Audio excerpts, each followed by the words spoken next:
গল্পের শুরুতে কেটি এবং বেকা নামের দুইজন কিশোরীকে দেখা যায়, যারা কিনা দুই বান্ধবী ছিল। রাতে একসাথে বসে টিভিতে কোনো সিনেমা দেখছিল। বেকার তখন ভালো লাগছিল না বলে কেটিকে রিমোট দিয়ে এসে বলে, তোর যা ইচ্ছা তুই দেখ। কিন্তু কেটি তখন টিভিটা অফ করে দেয়। বাহিরে তখন বৃষ্টি হচ্ছে। কেটির মনের মধ্যে ভয় তৈরি করতে বেকা তখন তাকে একটা ভুতুরে গল্প বলে। বেকা তখন বলছে সে এমন একটা সিডি টেপের কথা শুনেছে যেটা দেখার পর একটা ফোন কল আসে, আর তার 7 দিনের মধ্যেই যারা সেই টেপটা দেখেছে তারা মারা যায়।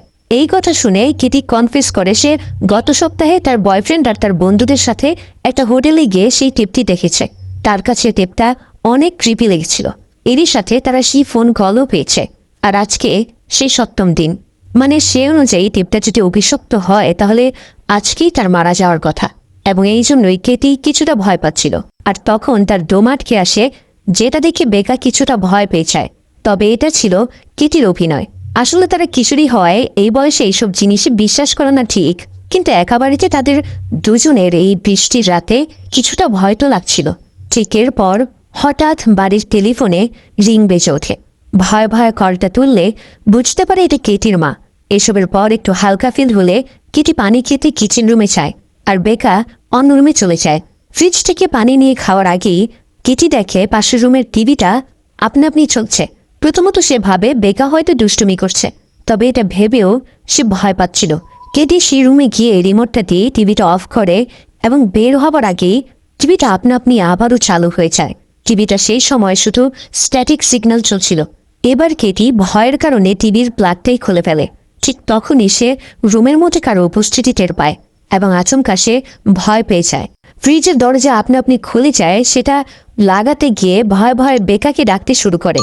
তখন কারো সাড়া না পেয়ে উপরের ফ্লোরে উঠে যেখানে মেঝেতে পানি দিয়ে ভরে গেছে, আর সেই রুমটাতে টিভিটাও চলছিল। ঠিক তখনই কেটি রুমের দরজা খুলে টিভির দিকে তাকাতেই ভয়ঙ্কর এক চিৎকার করে, যেখানে বোঝা যায় কেটি সেখানেই মারা গেছে। এরপর একটা বাচ্চাকে দেখা যায় যার নাম এইডান। সে নিজের স্কুলে ক্লাসরুমে বসে কোনো একটা ছবি আঁকছে। সেখানে তার মা রেচেল তাকে স্কুল থেকে নিতে এসেছে।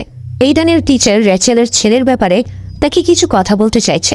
টিচার জানায় আসলে এইডান একটা ইন্ট্রোভার্ট ছেলে এবং সে এইডানের আঁকা ছবিগুলো রেচেলকে দেখায়। প্রতিটা ছবিতে ছিল কেটির মৃত্যুর মতো দৃশ্য। এগুলো দেখেই সে বলে কেটি ছিল তার খুব কাছের একজন কাজিন, এই জন্য তার আঁকা ছবিগুলোতে তার প্রভাব স্পষ্ট। এইডান হয়তো আমাদের কিছু বলতে চায়। প্রথমে এই কথাগুলোতে রেচেল বেশি একটা পাত্তা দেয় না। রেচেল ভেবে নেয় সে সিঙ্গেল মাদার, ছেলেকে বেশি সময় দেয় না।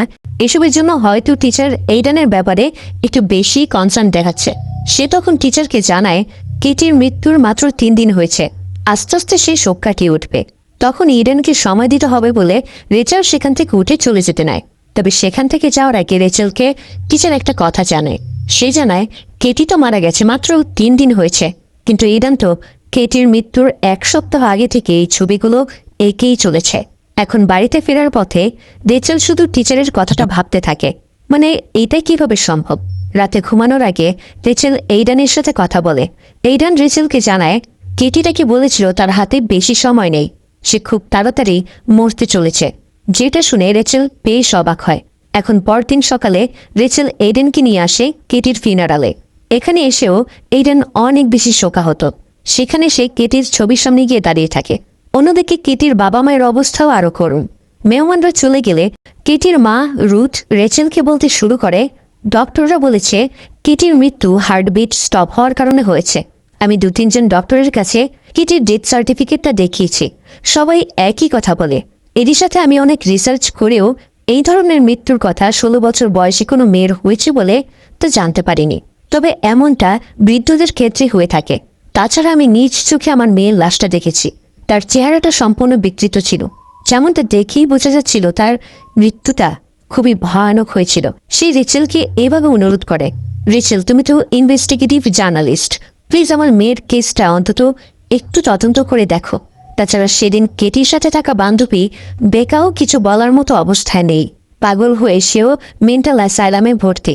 এবারে কেসটা তদন্ত করার জন্য রুথ রেচেলকে অনুরোধ করলে রেচেল রাজি হয়ে যায়। সেদিন রাতে কেটির ফিনারালে আসা 3 জন ফ্রেন্ডকে একসাথে দেখি রেচেল কথার ছলে তাদের জিজ্ঞাসাবাদ করতে শুরু করে। তারা বলে সে রাতে বেকা কেটি দুজন কেটিদের বাসায় রাতে একসাথেই ছিল, হয়তো এমন কিছু ভয়ঙ্কর দেখেছে যা দেখে বেকা পাগল প্রায় আর কেটি মারা গেছে। তাছাড়া গত সপ্তাহে কেটি নিজের বয়ফ্রেন্ড আর তার 2 বন্ধুর সাথে শেল্টার মাউন্টেন ইন নামের একটা রিসোর্টে গিয়েছিল, যেখানে তারা একটা অভিশপ্ত টেপ দেখেছিল, যেটা দেখার 7 দিন পর মানুষ মারা যায়। আর কেটি যেদিন রাত 10টায় মারা গিয়েছিল সেদিনই ঠিক একই সময় তার বয়ফ্রেন্ড আত্মহত্যা করে, আর বাকি 2 ফ্রেন্ড সড়ক দুর্ঘটনায় মারা যায়। তার মানে তারা 4 জন একই দিনে একই সময়ে মারা গেছে, যারা এই টেপটা দেখেছিল, যেই কথাটায় রেচেল একটু বিশ্বাস করেনি। অন্যদিকে এইডানকে দেখা যায় সে কোনোভাবে যেন ফিল করতে পারছিল সেদিন কেটির সাথে আসলে কি হয়েছিল। সে কেটির ঘরের মধ্যেও কারো উপস্থিতিও টের পায়। তারপর সেখানে রেচেল চলে আসে, তাই এইডান সেখান থেকে চলে যায়। রেচেল সেই রুমের মধ্যে কিছু ম্যাগাজিন ও ছবিগুলো পড়ে থাকতে দেখে। ঘাটাঘাটি করে দেখতে পায় সবগুলো ছবির মাথা এবং মুখগুলো কলম দিয়ে অদ্ভুতভাবে কাটা। এতগুলো কাগজের মাঝে রেচেল একটা স্টুডিওর কাগজ পায়। পরদিন সকালে সেই স্টুডিও থেকে রেচেল সেই ছবিগুলো নিয়ে আসে। সেই ছবিগুলো দেখে বুঝতে পারে এগুলো তো কেটি ডেভেলপ করতে দিয়েছিল ট্রিপ থেকে ফিরে আসার পর। ছবিগুলোতে কেটি এবং তার বন্ধুদের সাথে কাটানো সুন্দর সময়গুলো বন্দী। তবে কয়েকটা ছবি দেখার পর সে একটা গ্রুপ ফটো পায়, যেখানে কেটি সহ সবার ছবি ডিস্টর্টেড ছিল, এবং এই ডিস্টর্টেড পিকচারগুলো দেখে তার মনে কিছুটা সন্দেহ ঢুকতে শুরু করে। রেচেল নেমে পড়ে সেই কেসের তদন্ত করতে এবং বুঝতে পারে কেটির ফ্রেন্ডরা মৃত্যুর সময় সম্পর্কে সবকিছুই সত্য কথা বলছিল। এর মানে কেটি সহ তার বন্ধুরা সবাই ঠিক রাত 10টা বাজে মারা গেছে। অফিসের ঝামেলা শেষে রেচেল চলে যায় ওয়াশিংটন থেকে বেশ অনেকটা দূরে। জায়গাটার নাম শেল্টার মাউন্টেন ইন। জায়গাটা বেশ অদ্ভুত আর গা ছমছমে। সেখানে পৌঁছে সে রিসেপশনিস্টের সাথে ভাব জমিয়ে তার কাছে কিছু ইনফরমেশন নেওয়ার চেষ্টা করে। তবে রিসেপশনিস্ট বাচ্চাদের ব্যাপারে খুব কিছু একটা বলতে পারে না। সে জানায় বেশিরভাগ বাচ্চারা বাড়িতে না জানিয়েই এখানে আসে। এখানে এসে তারা নিজেদের মতো ক্যাম্পিং করে থাকে। মাঝে মাঝে যদি তারা একটু বোর হয়ে যায় তাহলে আমাদের কাছে থাকা টেপগুলো তাদের দেখার জন্য দেয়। রেচেল তখন থাকার জন্য রুম নম্বর 12-এর চাবি নেয়, যেটাতে কেটি এবং তার বন্ধুরা ছিল। এরই সাথে রেচেল একটা টেপ পায়, যেটাতে কোনো নাম ছিল না। রিসেপশনিস্টের থেকে লুকিয়ে রেচেল সেটা নিজের সাথে করে রুমে নিয়ে যায়। রেচেল নিজের রুমের মধ্যে বসে সেই টেপটা দেখা শুরু করে। টেপটার মধ্যে ছিল কিছু অদ্ভুত দৃশ্য, একটা মই, চেয়ার, টেবিল, কোন একটা অজানা আইল্যান্ডের দৃশ্য, পোকামাকড়ের ছবি, রক্ত, কুয়া, একজন মহিলা যে কিনা আয়নায় দাঁড়িয়ে মাথা আঁচড়াচ্ছে। এই ধরনের কিছু ক্রিপি সিন ছাড়া তেমন কিছুই ছিল না। টেপটা শেষ হওয়া মাত্রই রুমের ফোনটা বেজে ওঠে। রেচেল ফোনটা তুলতেই একটা বাচ্চা মেয়ের কণ্ঠে কেউ ফিসফিসিয়ে যেন বলল 7 days। এরপর এইডানকে দেখা যায় নিজে নিজে টিফিন প্যাক করে রেডি হয়ে স্কুলে গেল। পথে তার বাবা নোয়ার সাথে দেখা হলেও সে কিছু বলে না। মানে এখানে বলতেই হবে এইডান যথেষ্ট ম্যাচিউর। নোয়া হচ্ছে রেচেলের প্রাক্তন স্বামী। রেচেল গতকাল বাড়ি ফেরার পর থেকেই এসব নিয়ে চিন্তাভাবনা করছে। সে নোয়াকে সম্পূর্ণ ঘটনা খুলে বলে, কিন্তু নোয়া এসব কথায় বিশ্বাস করে না। তাই রেচেল তাকে তার কিছু ছবি তুলতে বলে।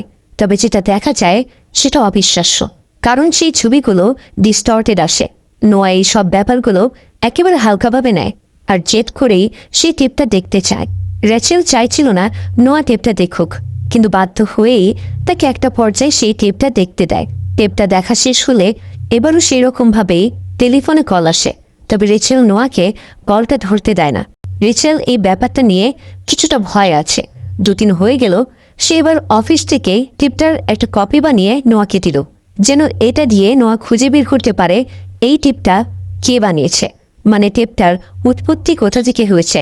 তবে নোয়া যা খুঁজে পায়, অদ্ভুতভাবে এই টেপটার কোনো কন্ট্রোল রেকর্ডই ছিল না, যে কারণে এই টেপের উৎপত্তি কে বানিয়েছে এসব জানা একদমই সম্ভব হচ্ছিল না। সেখানে রেচেল আর নোয়ার এই ব্যাপারে কথা বলার সময় নোয়ার বর্তমান গার্লফ্রেন্ড সেখানে এলে রেচেল কিছুটা রাগ করে এবং সেখান থেকে সে বেরিয়ে যায়। তবে যাওয়ার সময় সে লক্ষ্য করে রাস্তায় তার আশেপাশে সেই টেপের মধ্যে থাকা জিনিসগুলো সিম্বলিকভাবে আছে, মানে একটা লম্বা মই, যেটাতে হাত দেওয়ার আগেই অন্য একজন লোক এসে সেটা দিয়ে কাজ করা শুরু করে। এইসবের মাঝে আরও একটা দিন চলে যায়। পরদিন রেচেল চলে যায় মেন্টাল অ্যাসাইলামে বেকার সাথে দেখা করতে। বেকার কাছে সে জানতে চায় সেদিন রাতে তার সাথে কি হয়েছিল। সেই সম্পর্কে অনেক জিজ্ঞাসাবাদ করার পরেও সে কোনো কথা বলে না। এক পর্যায়ে বেকার রেচেলকে বলে সে আসবে রেচেলের হাতটা ধরে আঙুল দিয়ে দেখিয়ে বেকা বলে, আর মাত্র 4 দিন পর। বেকার কাছ থেকে এর বেশি রেচেল কোনো ইনফরমেশন পায় না। এবার রেচেল আরও গভীরভাবে তদন্ত শুরু করে। সে নিজের এক ফ্রেন্ডের মাধ্যমে এই ভিডিও টেপের ইমেজগুলোর ছবি নিতে সক্ষম হয়। সেখানে ভিডিও টেপ থেকে একটি ইমেজের মধ্যে মাছি ভিডিও স্ক্রিন থেকে বের হয়ে আসে। রেচেল সেটা হাত দিয়ে তুলে ফেলে এবং সেখানে একটা ইমেজে থাকা লাইট হাউসের পিকচার অনেক কষ্ট করে সে কালেক্ট করে। সেখানে তার ফ্রেন্ড এসে তাকে জানায় তার নাক দিয়ে রক্ত বের হচ্ছে, যেটা কিনা সে ইগনোর করে। তবে স্ক্রিন থেকে মাছিটা বের হয়ে আসার বিষয়টা, এটা পরিচালক আমাদেরকে আগাম বার্তা হিসেবে দিচ্ছিল যে এই ভিডিও টেপ থেকে যে কেউই বেরিয়ে আসতে পারে। এখন রেচেল আরও বেশি রিসার্চ শুরু করে। এবার সে আইল্যান্ড আর লাইট হাউস সম্পর্কে সে জানতে পারে। সেই লাইট হাউসটা ময়েস্কো আইল্যান্ডে অবস্থিত এবং এর সম্পর্কে আরও খোঁজ নিয়ে সেই টেপের মধ্যে চুল আঁচড়াতে থাকা সেই মহিলার ছবিও সে খুঁজে পায়। তার নাম অ্যানা মর্গান। অ্যানা একজন হর্স ব্রিডার ছিল, কিন্তু একটা সময় তার ঘোড়াগুলো কোনো কারণে মারা যেতে শুরু করে। আর তারপর থেকেই তার অনেক কষ্ট, হতাশা আর চাপের কারণে অ্যানা পানিতে ডুবে আত্মহত্যা করে এবং তার আত্মহত্যার সেই দৃশ্যটা টেপের মধ্যে সেই ফুটেজের মধ্যে আছে। তবে আশ্চর্যের বিষয়, অ্যানার মৃত্যুর পর সবগুলো ঘোড়া একদম ঠিক হয়ে যায়। রিসার্চ পেপার লিখতে লিখতে রেচেল একটা বিষয় খেয়াল করে, সেও কেটির মতো মানুষের মুখগুলো কালো কালি দিয়ে বিকৃত করে ফেলেছে। এদিকে নোয়া কিছু সামগ্রী কিনতে একটা স্টোরের মধ্যে গিয়েছিল। শপকিপারের থেকে সিগারেট চাইলে সে তাকে বলে, এভাবে চলতে থাকলে তুমি কিছুদিন পরেই মারা যাবে। আমার ভাইটাও দিনে 2 প্যাক করে সিগারেট টানত। তখন নোয়া দোকানের সিসিটিভি ফুটেজের দিকে তাকাতেই তার ফেস সম্পূর্ণ ডিস্টর্টেড দেখাচ্ছে, কিন্তু আশেপাশের মানুষের চেহারা সম্পূর্ণই ঠিকঠাক এবং এটা দেখে সে ঘাবড়ে গিয়ে সেখান থেকে তাড়াতাড়ি বেরিয়ে পড়ে। অন্যদিকে রেচেল এইডেনের কথা ভাবছে। এবার সে আইল্যান্ডে যাওয়ার আগে তাকে কারো কাছে রেখে যাওয়া নিয়ে ফোনে কথা বলছিল। কাশতে কাশতে তার মনে হয় গলায় কিছু একটা আটকে আছে। সেটা টেনে বের করতে গেলে সে দেখতে পায় লম্বা সুতার মতো কিছু একটা বের হয়ে আসছে। ঠিক তখনই পাশের ঘর থেকে শব্দ হচ্ছে। সেখানে গিয়ে দেখতে পায় চেয়ারে ভেজা চুলে সাদা জামা পরে একটা বাচ্চা মেয়ে মুখ ঢেকে বসে আছে। সামনে গিয়ে বাচ্চাটাকে ডাকতেই হঠাৎ সে রেচেলের হাত ধরে ফেলে এবং তারপর রেচেল কিছু ভিশন দেখতে পায়, যেখানে সে দেখে সে একটা ল্যাবের মধ্যে রয়েছে। তার সম্পূর্ণ শরীর তার দিয়ে পেঁচানো। ঠিক তখনই রেচেল ঘুম থেকে লাফিয়ে ওঠে এবং বুঝতে পারে এটা ছিল তার এক স্বপ্ন। তবে হাতের সেই দাগটা এখনও আছে। ঘুম থেকে উঠে রেচেল এইডেনের ঘরে গেলে সে সেখানে ছিল না। তবে টিভি রুম থেকে সে কিছু আওয়াজ পাচ্ছিল। সেখানে ছুটে গিয়ে দেখতে পায় এইডেন সেই টেপটা দেখছে। ঠিক তখনই সে তার চোখটা বন্ধ করে ফেলে এবং সিডি থেকে টেপটা খুলে সে ছুঁড়ে মারে এবং প্রচণ্ড চিৎকার করতে থাকে। এইডেন বলে তার ঘুম আসছিল না বলে সেই টেপটা দেখছিল। এরই মাঝে সেই ফোনটা বাজতে শুরু করে, কিন্তু রেচেল কলটা পিক না করেই কেটে দেয়। এরপর কল আসলে রেচেল কল তুলে চিৎকার করে বলে, আমাদেরকে ছেড়ে দাও। তবে কলের ওপাশে এবার নোয়া ছিল। নোয়া তখন এটা স্বীকার করে তার সাথে যা যা হচ্ছে এবার সে আস্তে আস্তে এইসবে বিশ্বাসও করতে শুরু করেছে। কিন্তু রেচেল জানায় তাদের ছেলে এইডেনও এই টেপটা দেখে ফেলেছে। পরদিনই রুথের কাছে এইডেনকে রেখে রেচেল সেই আইল্যান্ডে যাওয়ার জন্য প্রস্তুতি নেয়। তবে এরই মাঝে এইডেন কিছু অদ্ভুত ছবি আঁকতে শুরু করছিল, যেগুলোতে একটা রিংয়ের মতো সিম্বল, ঘোড়া, চেয়ার আর ঘরের ছবি ছিল। এই সময় নোয়া এইডেনের কাছে ক্ষমাও চায়, কারণ সে কখনোই ভালো বাবা হতে পারেনি। একমাত্র নোয়ার জন্য তার আর তার মায়ের এত কষ্ট করে যেতে হচ্ছে। এরপর রেচেল আর নোয়া যাত্রা শুরু করে। তবে পথে যেতে যেতে রেচেল নোয়াকে অ্যানার সম্পর্কে বলতে থাকে। অ্যানা আসলে একজন হাসি খুশি মহিলা ছিল। হঠাৎ করেই তার এমন পাগল হয়ে আত্মহত্যা করাটা অনেকটাই অবাক করার মতো বিষয়। নিজের স্বামীর সাথে ঘোড়াদের নিয়ে এত সুন্দর লাইফ থাকতে সে পাগল হতে শুরু করলেই বা কেন? এরই সাথে টেপ দেখে মারা যাওয়া ভিকটিমদের মৃত্যুর আগে তারা একটা রিং দেখতে পায়। যেহেতু রেচেলের কাছে বেশি সময় ছিল না, সে নোয়াকে পাঠায় সেই হসপিটালে ইনফরমেশন জোগাড় করতে, যেখানে কিনা অ্যানা ভর্তি ছিল। আর রেচেল রওনা হয় সেই ময়েস্কো আইল্যান্ডে অ্যানার স্বামীর সাথে দেখা করতে, যে কিনা এখনও জীবিত আছে। যেহেতু বিশাল সমুদ্র পাড়ে দিয়ে যেতে হবে, তাই রেচেল একটা ফেরিতে উঠে পড়ে। সেখানে রেচেলকে দেখে ফেরির একটা ঘোড়া পাগল হয়ে পানির মধ্যে ঝাঁপ দেয়, কিন্তু দুর্ভাগ্যবশত ফেরির ইঞ্জিনের নিচে পড়ে ঘোড়াটা খুবই নৃশংসভাবে মারা যায়। অন্যদিকে সরকারি পেশেন্টের ইনফরমেশন হসপিটাল কর্তৃপক্ষ না দেওয়ার কারণে নোয়া লুকিয়ে লুকিয়ে অ্যানার সম্পর্কে ইনফরমেশনগুলো বের করার চেষ্টা করে। ঠিক একটা পর্যায়ে নোয়া জানতে পারে মৃত্যুর আগে শেষ দিনগুলো অ্যানা এই হসপিটালেই ছিল এবং এরই সাথে তার অনেকগুলো মিসক্যারেজ হওয়ায় অ্যানার পক্ষে আর মা হওয়া সম্ভব ছিল না। তাছাড়া এখানটাতে একটা সাইকিয়াট্রিক সেশনের কথা উল্লেখ করা হয়েছে এবং এই সেশনের ইনফরমেশনটা পাওয়া যাবে টেপ নম্বর SM015 মধ্যে। এসবের মাঝে একটা পর্যায়ে নোয়ার নাক দিয়েও রক্ত পড়তে শুরু করে। রেচাল কিছু আর্টিকেল পড়ে এটাও জানতে পেরেছিল অ্যানার একটা মেয়েও ছিল। দীর্ঘ যাত্রা শেষে রেচেল অ্যানার স্বামী মর্গানের বাড়িতে গিয়ে পৌঁছায়। সেখানে গেলে রেচেল চারপাশ থেকে বুঝতে পারে এই সেই টেপের মধ্যে দেখানো বাড়িটা। এমনকি অ্যানার মাথা আঁচড়ানো আয়নাটাও সেখানে ছিল। কিন্তু অনেক জিজ্ঞাসাবাদের পরেও মিস্টার মর্গান নিজের অতীত লাইফ সম্পর্কে রেচেলকে কিছুই বলে না। তবে যখন মর্গানকে সেই দাগ দেখিয়ে তার মেয়ের সম্পর্কে জিজ্ঞাসা করা হলো, তখন মর্গান অদ্ভুতভাবে রাগ দেখিয়ে বলে তার কোনো মেয়েই ছিল না, আর রেচেলকে সে বাড়ি থেকে বের করে দেয়। রেচেল তখন বের হওয়ার পর লক্ষ্য করে এইডেনের আঁকা বাড়িটা আসলে মর্গানের বাড়িই ছিল। এজন্য এই ব্যাপারে জানতে এইডেনকে রেচেল কল করলো। তখন এইডেন বসে বসে অনেকগুলো রিংয়ের ছবি আঁকছিল। কলের মধ্যে এইডেন রেচেলকে জানায় একটা মেয়ে তাকে এইগুলোর ভিশন দেখায় আর সে এগুলো আঁকে। এরপর রেচেল এই আইল্যান্ডের একমাত্র ডক্টর যে কিনা পুরো লাইফ এখানেই পার করেছে তার কাছে চলে যায়। ডক্টর তখন অ্যানার সম্পর্কে বলতে শুরু করে। অ্যানা আসলে অনেকদিন ধরেই মা হতে চাইছিল, তবে সেটা কোনো কারণে সম্ভব হচ্ছিল না। তাই এক গ্রীষ্মকালের ছুটিতে অ্যানা তার সাথে করে একটা বাচ্চা মেয়েকে নিয়ে আসে। অ্যানা বলতো মেয়েটাকে তারা অ্যাডপ্ট করেছে, তবে কোথা থেকে করেছে তা কেউই জানে না। বাচ্চা মেয়েটার নাম ছিল সামারা। অ্যানা এই মেয়েটাকে পেয়ে অনেক বেশি খুশি ছিল, কিন্তু সামারা আসার পর থেকেই অ্যানার ভয়ঙ্কর ভিশন আসতে শুরু করে। সেটা নিয়ে অ্যানা আমার সাথে কয়েকবার কথাও বলেছে। এরই সাথে এই আইল্যান্ডে তার আসার পরপরই নানা অঘটন ঘটতে শুরু করে, যেন এই পুরো জায়গাটাই অভিশপ্ত হয়ে গেছে। ডক্টরের মতে সামারা স্বাভাবিক ছিল না। ডক্টরের রেফারেন্সেই ইয়েলো সাইকিয়াট্রিক হসপিটালে তাদের দুজনকে মানে অ্যানা এবং সামারাকে পাঠানো হয়, এবং সেই হসপিটালটা এই আইল্যান্ডে ছিল না, বরং মেইনল্যান্ডে ছিল, যেখান থেকে তারা আর ফিরে আসেনি। তবে সামারা যাওয়ার পর সবকিছু আস্তে আস্তে ঠিক হয়ে গিয়েছিল। অপরদিকে নোয়াকে দেখা যায় সে সেই টেপটা খুঁজেছে, তবে রেকর্ড রুমে সেটা ছিল না। রেকর্ড লিস্টে আছে শেষবার এই টেপটা দেখেছিল মিস্টার মর্গান, আর সেই হয়তো এই টেপটা চুরি করেছিল। নোয়া সবকিছু জানার পর অনেকবার রেচেলকে কন্ট্যাক্ট করার চেষ্টা করে, কিন্তু বৈরী আবহাওয়ার কারণে তা সম্ভব হচ্ছিল না। অন্যদিকে রেচেলকে দেখা যায় সে লুকিয়ে আবারও মিস্টার মর্গানের বাড়িতে এসেছিল। রেচেল সেখানে জিনিসপত্র খুঁজতে থাকে, সেই টেপটি পায় আর দেখতে শুরু করে। টেপটা ছিল সামারার একটা সাইকিয়াট্রিক সেশনের, যেখান থেকে জানা যায় সামারা কখনোই ঘুমাতো না, আর সে সবসময় জীবিত প্রাণীদের হার্ট করে। সে আরও বলে তার মা তাকে খুব ভালোবাসে, তবে তার বাবা তাকে ভালোবাসে না, সে তার ঘোড়াদেরকে বেশি ভালোবাসে। সামারা এটাও বলে সে কখনো অন্যদেরকে আঘাত করা ছাড়তে পারবে না। সে সময় পেছন থেকে রেচেলের উপর মর্গান আক্রমণ করে এবং সে সেই সিডি প্লেয়ার সহ টিভিটা নিয়ে ওয়াশরুমের দিকে চলে যায় এবং বাথটাবের মধ্যে পানি ভর্তি করে, আর তার সাথে সার্কিট আগেই জয়েন্ট করে রেখেছে। সেখানে গিয়ে মর্গান বলে সামারা সবাইকে ভিশন দেখায়, এমনকি ঘোড়াদেরকেও ছাড়ে না, আর এই সব কিছু করা সে কখনোই থামাবে না। সেই জন্য তুমি এখান পর্যন্ত এসেছ। রেচেল বারবার বলে আমার ছেলেও এসবের মধ্যে জড়িয়ে গেছে, তাকে বাঁচাতে হবে। যার উত্তরে মর্গান জানায় সে সবাইকে মেরে ফেলবে। ঠিক এই কথা বলি মর্গান নিজেকে ইলেকট্রিক শক দিয়ে আত্মহত্যা করে। যে দৃশ্য দেখে রেচেল সেখানেই প্যানিক করতে শুরু করে। তখনই সেখানে নোয়া এসে তাকে সামলে নেয়। এরপর তারা দুজন মিলে ঘরের পাশে সেই আস্তাবলে যায়। সেখানে তারা লম্বা একটা সিঁড়ি দেখতে পায়, যেটার উপরে একটা ছোট্ট রুম ছিল। এটা সেই প্লে হাউস যেখানে সামারা থাকতো, বা মর্গান তাকে এখানে রাখত।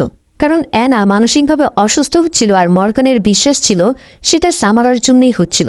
কিন্তু আস্তাবলে থাকাকালীন সময়ে সামারা ঘোড়াদের আওয়াজে বিরক্ত বোধ করত।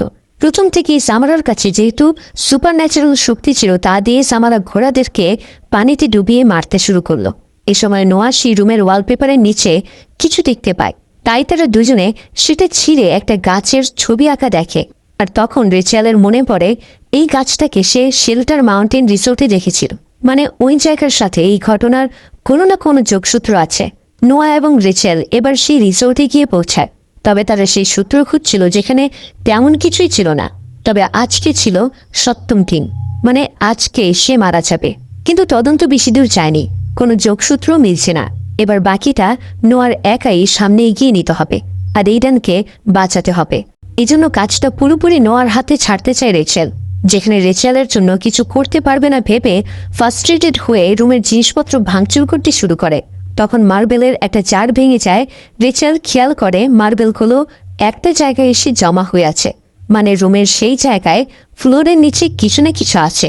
এবার নোয়া তাৎক্ষণিক একটা কুড়ুল দিয়ে কাঠের মেঝে ভাঙা শুরু করে এবং তার নিচে একটা বড় পাথর গিয়ে ঢেকে রাখা কুয়া খুঁজে পায়। তারা দুজন কুয়োর গভীরতা মাপার জন্য একটা পাথর ঢিল দেয়, যেখানে কিনা অনেক পরেও কোনো শব্দ হচ্ছিল না। এদিকে রুমের মধ্যে অস্বাভাবিক গতিবিধি চলছিল। মেঝেতে পানি উঠে যাচ্ছিল, মেঝের পেরেকগুলো একে একে খুলতে শুরু করে। একসময় কুয়োর নিচ থেকে কিছু একটা পোকা উপরে উঠে আসে, আর উপরের মেঝের কাঠ ফেটে একটা র্যাক ভেঙে এসে টিভি পিছলে এসে রেচেলকে ধাক্কা দেয়, যার কারণে রেচেল কুয়োর ভেতরে পড়ে যায়। আচমকা এই ঘটনায় নোয়া অনেকটাই শকড। রেচেল কুয়োর পানিতে পড়ে যায়। নোয়া রেচেলকে তোলার জন্য দড়ি বা এই জাতীয় কিছু আনতে চায়। তখন রেচেল কুয়োর দেয়ালের মাঝে মানুষের নখের অংশ পায়, আর এরই সাথে সে স্ট্যাটিক কিছু ভিশন দেখে। রেচেল পানি থেকে নোয়াকে ডাকাডাকি করে। একটা সময় কুয়োর মুখ সম্পূর্ণ বন্ধ হয়ে যায়। নোয়া কোনোভাবে দড়ি আনতে পারছিল না, বারবার আটকে যাচ্ছিল, আর পানিতে রেচেল কারো চুল ভাসতে দেখে। তখনই পানি থেকে একটা হাত এসে রেচেলের হাত ধরে টেনে নেয়। এরপর রেচেল কিছু পূর্বের ভিশন দেখা শুরু করে। সামারা এই কুয়োর পাশে দাঁড়িয়েছিল। তখন তার মা অ্যানা হঠাৎ পেছন দিক দিয়ে এসে তার মাথায় একটা পলিথিন ব্যাগ পরিয়ে তার শ্বাসরোধ করে এই কুয়োর মধ্যে ফেলে দেয়। কুয়োর পানির মধ্যে পড়তে পড়তেই সামারার হুঁশ ফিরে আসে। ততক্ষণে এই কুয়োর মুখটা অ্যানা ঢেকে দেয়। তখন সে কুয়োর মধ্যে একটা পাথরের ফাঁকে আলো দেখতে পায়, যেটা কিনা দেখতে একটা রিংয়ের মতো। কিন্তু সামারা তখনই সেখানে মরে না। সে কুয়োর মধ্যেই 7 দিন পর্যন্ত বেঁচে ছিল। ঠিক তারপর সে শ্বাস নিঃশ্বাস ত্যাগ করেছে। এই ঘটনাটা জানার পর রেচেল সামারার প্রতি অনেকটা সিম্প্যাথি দেখায়। সে কুয়োর মধ্যে সামারার লাশ খুঁজে পায়। তখন সেখানে নোয়া উপর থেকে এসে রেচেলকে ডাকতে শুরু করে। উপর থেকে আলো আসাতে সামারার বডি সম্পূর্ণরূপে গলে যায়। রেচেলের হাতে ছিল শুধু সামারার কঙ্কাল। এরপর রেচেল উপরে উঠে এবং সেখানে পরবর্তীতে পুলিশ আসে। 7ম দিন কেটে গিয়েছিল, মানে বিপদ চলে গেছে। সামারার সাথে সেই 7টা দিন যাবৎ কি ঘটেছে এইসব ভেবেই রেচেলের অনেক খারাপ লাগছিল। অন্যদিকে রেচেলকে ফিরে পেয়ে এখন নোয়া অনেক স্বস্তিতে আছে। রেচেল সামারার বডি দাফন কাফন সম্পূর্ণ করে যেন সামারার আত্মা মুক্তি পায়। সে তখন নোয়াকে বলে সে শুধু নিজের এই করুণ কাহিনী সবার সামনে আনতে চেয়েছিল, তবে একটা বাচ্চার জন্য পাগল প্রায় অ্যানা কেন নিজের মেয়ে মানার পরেও সামারার সাথে এমনটা করলো সেটা রেচেল বুঝতে পারেনি। মনে হয় সব ঠিক হয়ে গেছে। রেচেলের কেস সমাধান, মানে তার জব আছে।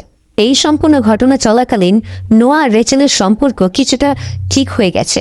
রুটের বাড়ি থেকে এইডানকে নিয়ে গাড়িতে বাড়ি ফেরার পথে মা বাবাকে একসাথে দেখে এইডানও খুশি হয়। সাথে রেচেলের হাতের সেই অভিশপ্ত দাগটাও চলে গিয়েছিল, মানে এই সম্পূর্ণ অভিশাপ থেকে তারা এখন মুক্ত। মানে এখানেই গল্পের একটা হ্যাপি এন্ডিং হতে পারে বলে রেচেল ভাবছিল। নোয়া এইডেন আর রেচেলকে বাড়িতে রেখে বিদায় দিয়ে চলে যায়। পরদিন সকালে এইডেন রেচেলের সাথে ঘুম থেকে দেরিতে উঠে। তখন এইডেন জিজ্ঞেস করে, তোমরা সেই মেয়েটার কি করলে? সে কি এখনো অন্ধকারে আছে? যার উত্তরে জানায়, মেয়েটার নাম সামারা, আর আমরা তাকে মুক্ত করে দিয়েছি।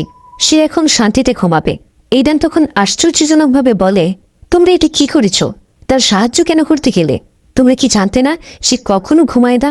এই কথা বলা মাত্রই এইডেনের নাক দিয়ে রক্ত বের হতে শুরু করে, আর রেচেল তখন চমকে ওঠে।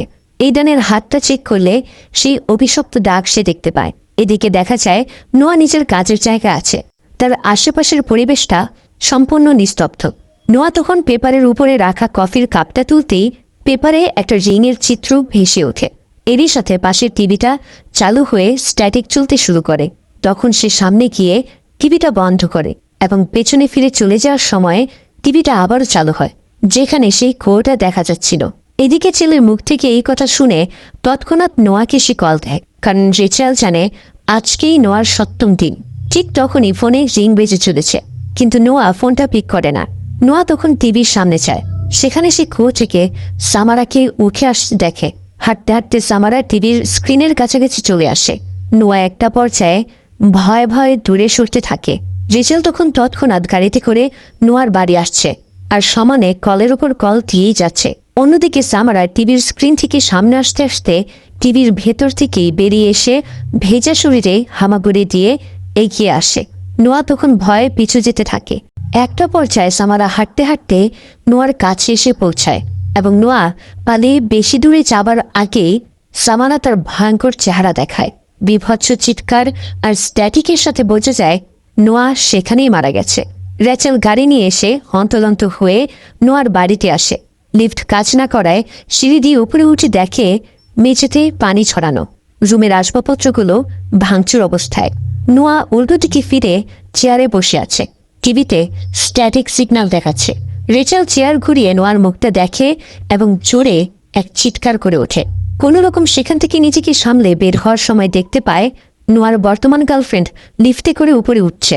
তবে রেচেল নিজের সাথে তার সেখানে যাওয়ার প্রমাণ মুছে নিয়ে আসে। বাড়ি ফিরে সে এইডেনকে সরে যেতে বলে। রেচেল এইসবের মাঝে নিজেকেই সব দোষারোপ করছে। তবে সে ভাবতে থাকে এইসবের মাঝে সামারা কেন তাকে ছেড়ে দিল। এইসব ভেবেই অনেক বেশি ফ্রাস্ট্রেশনের মধ্যে পড়ে রেচেল ফায়ার প্লেসের মধ্যেই সেই টেপটা পুড়ে ফেলে। ঠিক তখনই তার সামারার আর বাকি ভিশনগুলো মনে পড়ে, যেখানে সামারা বলছিল সে মানুষকে হার্ট করা ছাড়তে পারবে না আর সে এই কাজ চালিয়েই যাবে। তখন তার নজর যায় সোফার নিচে। সেখানে দেখতে পায় এই টেপটার একটা কপি রয়েছে। রেচেল তখন বুঝতে পারে সেই টেপটার একটা কপি সে বানিয়েছিল আর সেটা সে নোয়া আর এইডেনকে দেখিয়েছিল। যদি কেউ এই টেপের কপি বানিয়ে অন্যকে দেখায় তাহলে সামারার গল্প সামনে এগিয়ে যাবে, আর সেটাই সামারা চায়। এভাবেই সামারা সেই দ্বিতীয় ব্যক্তিকে মারবে যে পরে টেপটি দেখেছিল, আর যে কপি করেছিল সে বেঁচে যাবে। সামারার মৃত্যুর কথা ভেবে এক মুহূর্তের জন্য সবাই ভেবেছিল সে কতটা ইনোসেন্ট, কিন্তু শেষ পর্যন্ত দেখা যায় সে আসলে পিওর ইভিল। এরপর দেখা যায় রেচেল এইডেনের হাতে টেপটার একটা কপি বানায়, আর এইডেন তখন জিজ্ঞাসা করে তারা কি এটা অন্যদের দেখাবে, যার উত্তর রেচেল দেয় না ঠিকই, তবে বোঝাই যায় ছেলেকে বাঁচাতে রেচেল এই কাজটা করতেই চলেছে। আর এখানেই শেষ হয় দ্য রিং 2002 মুভিটি। ঠিক এটাই ছিল এই মুভির কাহিনী, এবং সামারার ব্যাপারে আরও জানতে এই মুভির সিকুয়েল বা প্রিকুয়েল জানতে হবে। এই মুভির আরও 2টা পার্ট রয়েছে। যদি আপনাদের যথাযথ রিকোয়েস্ট পাই তাহলে অবশ্যই সিনে হলের মধ্যে এর পরবর্তী মুভিগুলো নিয়ে আসবো। তাছাড়া ভিডিওটা ভালো লেগে থাকলে অবশ্যই লাইক করতে ভুলবেন না। চ্যানেলে নতুন হয়ে থাকলে সাবস্ক্রাইব করে পাশে থাকা বেল আইকনে অল সেট করে দেবেন। তাছাড়া কমেন্ট করে জানিয়ে দিন আমার এক্সপ্লেনেশন ভালো লাগে কিনা। সেই সাথে দেখা হচ্ছে পরবর্তী ভিডিওতে। Till then, good by.